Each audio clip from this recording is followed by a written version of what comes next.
শিলিগুড়িতে কীর্তন করে বাড়ি ফেরার পথে ইসকন মন্দিরের ৬ জন সন্ন্যাসীকে মারধরের ঘটনায় একজনকে গ্রেফতার করল পুলিশ।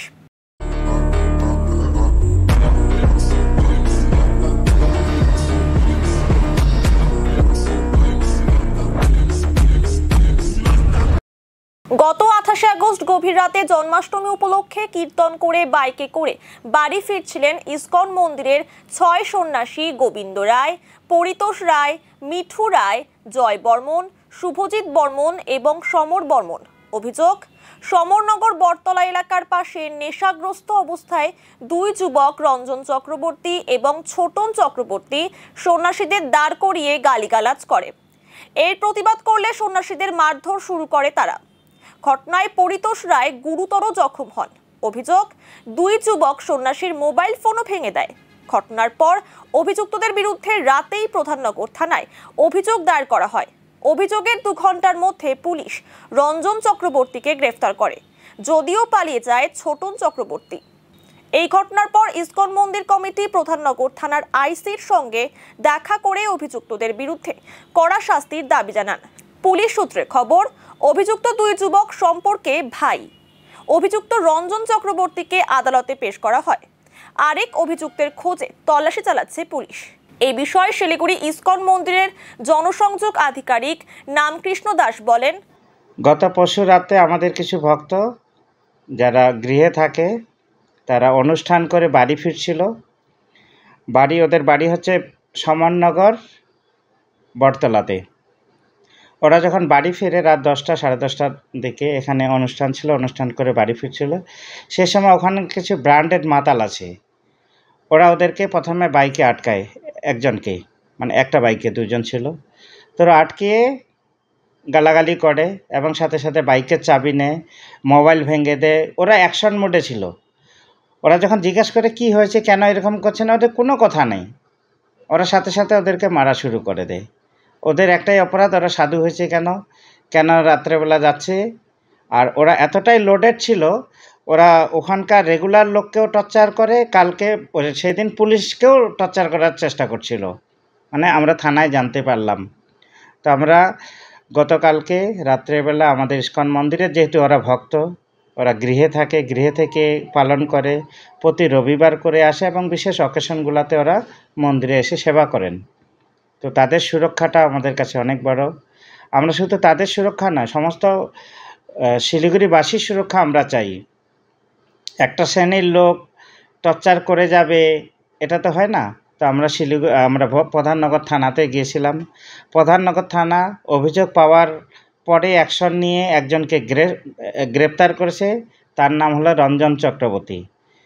তো আরও কিছু ওদের দলবলের লোক ছিল, তাদেরকে অ্যারেস্ট করার আমরা দাবি জানিয়েছি দ্রুত, এবং দৃষ্টান্তমূলক সাজা চাইছি। কারণ আজকের দিনে কলিযুগে যদি কেউ ভেবে ফেলে যে আমরা ব্র্যান্ডেড মাতালের তমকা লাগিয়ে মা বোনদের হ্যারাস করব, সাধু সন্তদের হ্যারাস করব, এই ভাবনা কিন্তু শুধরে যাওয়া খুবই দ্রুত। যত শুধরাবে ততই মঙ্গল। এটা যদি দেরি হয়, এটা কিন্তু একটা ভয়ঙ্কর ধারণ হবে। কারণ ওদের জন্য আমরা চাই না ওর পরিবারের লোকরাও হ্যারাস হোক। আর ওদের ব্র্যান্ডেড মাতালদের একটা দৃষ্টান্ত হচ্ছে, ওরা মনে করে সরকারটা ওরা চালাচ্ছে, কারণ ওরা একটা বড় ট্যাক্স পেয়ার। আজকের দিনে পুজোর শেষে এবং 31 ওই সময় যে একটা রেভিনিউ আসে না, ওরা ভাবে এই রেভিনিউটা আমরা না দিলে সরকার চলতো না। সেজন্য রাস্তাঘাট ওদের দখলে আজকে পৌঁছে গেছে। তো সেটা যেন না হয়। আর আমরা আরেকটা স্টেপ নিতে চাইছি, সরকারের দ্বারা যে সমস্ত নিয়ম কারণ মেনে ওর সাজা হবে তো হবেই। তারপরে যদি না হয়, ট্রাফিক পুলিশ যেটা একটা কনসেপ্ট ব্যবহার করে, যে ওদের কাছে প্রথমে গোলাপ ফুল নিয়ে যায় যারা হেলমেট পরে না।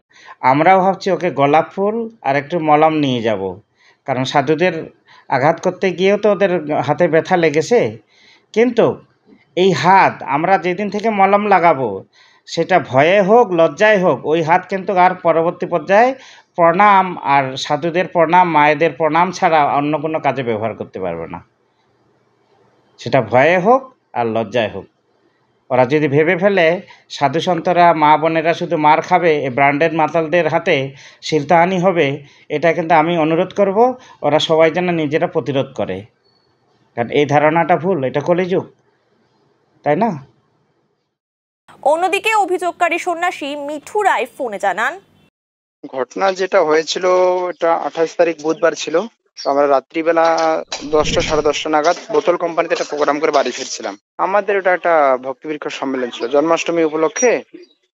ওখানে ভক্তি পরীক্ষা প্রতি মাসে আমাদের একটা করে ভক্তি, এক এক এলাকায় কি হয় ভাগবত যেমন কীর্তন হয়, যেখানে মহাপ্রসাদ হয়, বাচ্চারা গীতা ক্লাস করে, এটার ব্যাপারে একটা আমাদের অনুষ্ঠান হয়। বোতল কোম্পানিতে ছিল ইসকন অনুমোদিত ওই প্রোগ্রাম থেকে আমরা রাত্রে 10টা 10:30 দিকে বাড়ি আসতেছিলাম।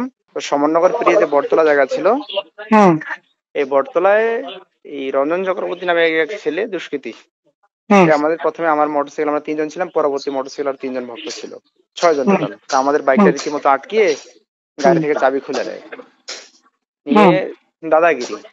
আমরা যখন গাড়ির চাবি চাইতে যাই তো গালাগালি করে, যখন এতে কি হয় আমাদের উপর হাতাহাতি শুরু করে। তো আমাকে যখন হাতাহাতি শুরু করে পিছনের মোটরসাইকেল থেকে আমাদের একজন ভক্ত থামাতে যায়, তো তখন তাকে ধরে বেধড়ক মারপিট করা হয়। তাতে যখন এই রক্তাক্ত হয় তখন আমরা নিয়ে সিভিলে যাই, ওখানকার পঞ্চায়েত ছিল, তিনি বলছে যাও থানায় তোমরা কেস করো, ব্যাপারটা দেখো। তখন আমরা সিভিলে নিয়ে গিয়ে একটা স্টেটমেন্ট নিয়ে থানায় একটা এফআইআর করি। তো রাত্রে কি অ্যারেস্ট করা হয়, পরের দিনে কি আবার তাকে বেল দেওয়া হয়, জামিন দেওয়া হয়।